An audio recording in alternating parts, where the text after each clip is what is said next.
Let me just start this video with a caveat. I'm not a professional sculptor. I can't craft entire miniatures from just putty. But what I can do though is show you the basics. I'll share with you the solutions to the mistakes I've made in the past, the tips and tricks I've picked up over the years, and hopefully give you the confidence to give sculpting a go. Because after all, sculpting is a fantastic skill for any converter or kitbasher to have. And to help demonstrate these techniques, I'll be using some of the miniatures from this Corvus Belli Operation Sand Trap set for Infinity, who have sponsored this video, but we'll talk more about them later on. For now, let's cover the basics. First of all, let's talk about putty. There are many different options for sculpting mediums, and hobbyists will often have their favourites. Naturally, as I have the most experience with green stuff and milliput, I'll be focusing on them, with the green stuff being up first. So, first of all, we have green stuff, also known as neaderthite.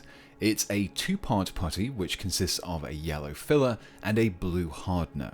Sometimes it comes in separate tubes, but you often find it in strips like this. Now, when you're working with these strips, it's always best to cut away the small section between the two strips before you start to mix them. This is because that section may have already started to cure, and you may be left with bumps and lumps in your otherwise smooth putty. Once you have your two parts, you knead them together until you're left with a solid green colour. This now has a working time of around 2 hours and a curing time of about 5 hours before it fully hardens. If you need to extend this working time, you can freeze it to slow down the curing though. I've never done this beyond a day or so personally, but I've heard that it will last for around a week before it starts to harden too much to work with. Once your green stuff has been mixed, you'll notice that it is quite tacky. This can make things difficult when you're trying to cut and use tools, as the putty will often stick to them, your cutting mat, and even your own hands. There are a few ways to work around this though. The simplest is to add moisture. Dipping your tools and fingers into a little water first should cut down the stickiness, but as water has a tendency of evaporating, I generally prefer to use Vaseline. Adding a small amount to your tools, fingers and work surface will allow you to work with the green stuff much more easily and also keep your fingers nice and moisturized. One question I often get asked about Vaseline though is how do you remove it before painting? Well, first of all, you really don't need to use that much at all. Once the putty is cured, you should be able to remove any remaining Vaseline with a dry finger. If you've applied a little too much though, then a piece of paper towel or tissue works as well. For milliput, there are a few different flavours available, with superfine being my personal favourite. This generally has a much smoother finish than the standard milliput, making it useful for miniature work. Like green stuff, it comes in two separate parts that need to be mixed in equal amounts before it cures and hardens. Unlike green stuff though, milliput has more of a chalky, clay-like texture, and when you introduce water, it'll become a little less viscous and you can even be smoothed out with a wet brush. Green stuff, on the other hand, is a little more elastic, a trait it retains somewhat when it cures, whereas milliput, which dries harder and becomes slightly more fragile, can be sanded and shaved more easily. These differing properties mean they tend to be better for different tasks, and you may find yourself using both in a project. For example, in my previous soul grinder builds, I used the clay-like properties of milliput to roughly sketch out the musculature of a model before applying a layer of green stuff afterwards in order to more easily create an organic surface that matched the texture of the plastic around it. But there is one trick that allows you to benefit from the best of both worlds, and that is blending your milliput and green stuff together. I've used this mixture many times before, and it creates a putty that has the smooth finish and slight elasticity of green stuff while still being able to be shaved and sanded down later on. So, now that I've covered the milliput and green stuff, let's look at the tools. Now these can be extremely varied and are often down to personal preference, but generally speaking there are a few categories you'll want to cover. The first is a cutting tool. This is recommended for not only cutting away your putty from the tube or roll, but also to be able to cut out shapes, remove excess, and even add texture. Any sharp hobby knife will work for this, and I use my trusty scalpel. The second group are your hard-tipped tools, which can be extremely varied in shape and size, but are usually metal or hard plastic. These are often marketed as clay, wax, or even dental sculpting tools, and are used to create those more defined details. Next are your soft tools, like this silicon-tipped clay sculpting tools. The flexible smooth tips are perfect for evening out your surfaces and softening out details. These are particularly useful for recreating organic and fluid shapes such as flesh and cloth. I'll include brushes in this category as well, as like I mentioned earlier, a damp brush can be used to smooth out milliput. And finally is an often overlooked part of sculpting, and that is a smooth, clean surface to work on.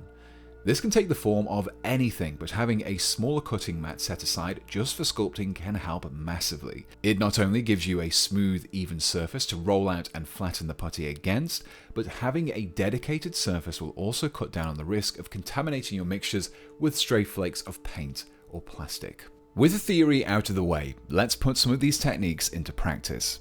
Now for a converter or kitbasher, sculpting is great when you don't have that part that you need or it doesn't quite line up with the model you're building due to scale or aesthetics. Something like these metal miniatures from the Operation Sandtrap box that I mentioned earlier. As these aren't multi-part miniatures, it's less likely that you'll have a bits box of easily compatible parts, and because they're metal, it's a little harder to rely on shaving and filing to adjust them. So instead, I'm going to take two of the models from this box set, sculpt a few parts onto them, and demonstrate the ideas I've outlined so far. But first, let's hear a little bit about what Sandtrap actually is. Operation Sandtrap is the first box to be released for the new edition of Infinity, N5. This box comes with the miniatures, some basic scenery and tokens, everything you need to play some 1 vs 1 games. Now, Sandtrap is designed for Infinity veterans or people who already know about the game and includes 14 new miniatures to expand your collections or even start a new faction. And found inside Sandtrap are two factions, the Shinden Butai of the JSA and the Pan-Oceania Kestrel Colonial Force, and are a great way to get ready for the N5 rules coming in November. And from now until November 3rd, there will be a pre-order bundle for Operation Sandtrap that includes 2 exclusive miniatures that are only available for a limited time, and the N5 lore book, which expands the already extensive lore of the Infinity universe. You can find a link to that pre-order below, and with that, let's modify some of these miniatures. To begin, I mixed up a batch of green stuff and milliput using the same ratio that I mentioned earlier. I wanted to add a cloak to one of the models, and a putty that could be easily sanded and retain a sharp, defined edge would be useful. With the putty mixed up, I added some Vaseline to my cutting mat and began to roll the putty out into a flat sheet. You're looking for around a 1mm of thickness here. Any thinner and the cloak would look limp and threadbare, and any thicker it would look like our miniature is wearing a mattress. I used a plastic rolling pin to ensure a flat, even surface, and again made sure to use Vaseline to prevent everything from sticking to each other. Once things were flattened out, I allowed the mixture to partly cure for an hour or so. This would firm up the putty just enough so that it better held its shape and thickness while still being malleable enough to pose and adjust. Once the mixture of green stuff and milliput, which I'll just call mill stuff from now on, had firmed up a little, I was then able to cut out the shape of a cloak. Before doing this though, I recommend checking out various cape patterns. Emulating these will result in a much more realistic looking cape. So with this in mind, I cut out the shape of my desired cloak, using my miniature as a reference to make sure that the size was correct. As it was now a little firmer, I was able to be lifted away from the cutting mat while still holding its shape. After placing the cloak across the back of one of the JSA models, specifically one of the Nokizaru, I then carefully pressed the putty down onto the model. By keeping the cloth a little thicker than would be expected at this scale, it allowed me to gently press the cloak into the model without those details immediately showing through on the other side. Once in place, a section over the left shoulder was gently folded back on itself and the cloak was swept away from the sword arm. Essentially, I wanted to recreate the movement you'd expect to see from the model's forward momentum. From here, I then pressed and added more folds around the sword sheath and continued that flow of the cape away from the sword. With the main shape of the cloak achieved, I could then start to scour in a few of the shallow creases. I used my metal tools for this part and had the folds emanating from the shoulders where the cloak was more bunched up, at which point the cloak was allowed to cure fully overnight. But the cloak wasn't done just yet. With a combination of some fine grit sandpaper and the blade of my scalpel, I then began the steady process of removing the slight texture that the mill stuff had. I was also able to sharpen some of the edges too, giving them more of a defined crease that could be edge highlighted later on. Once I was happy with the texture and edge definition, the cloak was complete. If you've seen any of my Raptor videos, you'll know that I'm a big fan of adding extra pouches to my miniatures, but sometimes you don't always have as many extra pouches as you'd like, but they can be quite straightforward to sculpt. To do this, I started out with some more mill stuff and added a small amount, roughly the size of the final pouch, to a spare base. It was then squared off into a rough rectangular shape. Now you don't need to add it to a base, I just find that it makes it easier to work with when you're working with smaller items like this.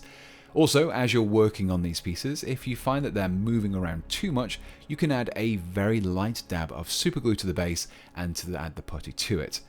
You only need a small amount though, just enough to hold it in place, but not too much to make it impossible to remove later on. To create the flap on the pocket, I flattened out a thin piece of Miller stuff and cut it into the same width as the pouch. The strip was added to the top and wrapped around the front so that it reached roughly halfway down the pouch. Again, if you're struggling with adhesion, you can easily add a small amount of glue.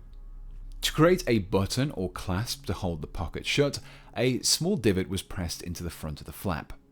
A small dab of superglue was then added into the divot before I placed a tiny 0.5mm ball bearing on top. After the pouches had been left to cure, I finished them off with some more sanding.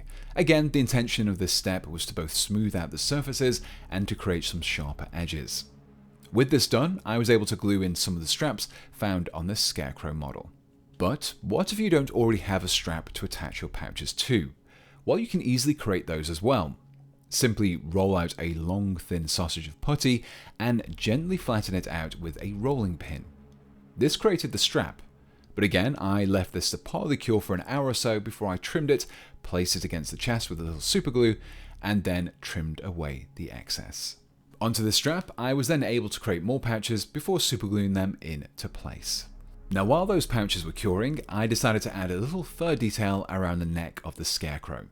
While the setting of the Sandtrap box set is a desert environment, I wanted to pivot this particular model into a frozen one, so some fur detail would assist in this theme. To create this, I use just green stuff.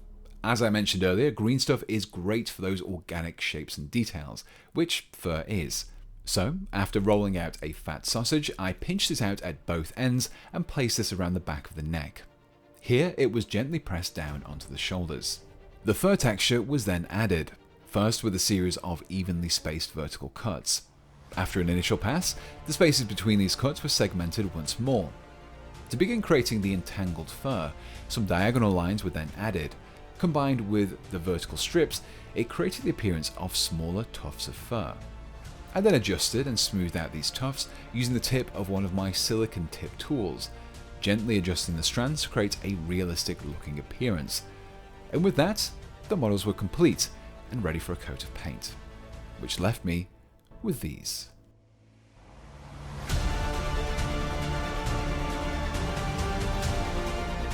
And here we have the completed models, painting in conflicting desert and tundra schemes.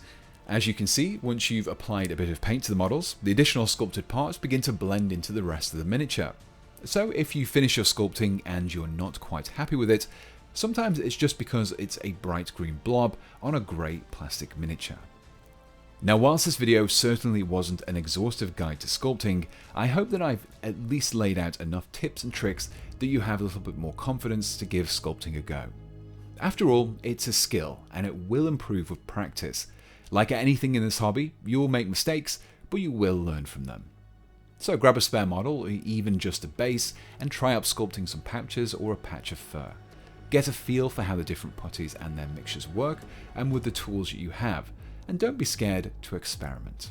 Now while the focus of this video was on sculpting, I did really enjoy painting these Infinity models. It was a nice change of pace from my usual Warhammer content, and was also a good opportunity to demonstrate that these techniques are widely applicable. As I mentioned earlier, if you're interested in picking up the Operation Sandtrap set, then do so using my link and before November 3rd to get yourself those 2 extra models and a lore book. And with that, all that's left to say are my thank yous to my ever generous and supportive patrons and channel members. And if you'd like to support me too, you can get early access to ad-free videos, exclusive merchandise, and even your name in the credits. Simply follow my Patreon link below or hit the join button. just like my pouch of dead animal bits and above Patreon supporters did, who are Nail5, Axel Jonsson, Berserker, Bits of Wargaming, Chris Reynolds, Dakota Gaburi, Daniel Dowling, Gabe Benavides, Immaterial Creations, Maciej Savitsky, Molly Mork, Morgan, Mr. Grimm, Nima, Older Than Time, Pale Juice, Ryan Little, Splinkus, Swedsman, Tim, Tom Haysmith, and War Novice. And my Sergeant level channel members who are Alex Verne, That One Tech Priest, Coach Cato, Phoenix's Den, The City of Cryos, Omnitom, Lloyd Davis, Trooper Geo, David, John Gibbs, The Sire Acquired, Learnington Paints, Mark Taylor, S.O., Whale Tussler, and Philip Poya. So until next time, thanks for watching, and goodbye.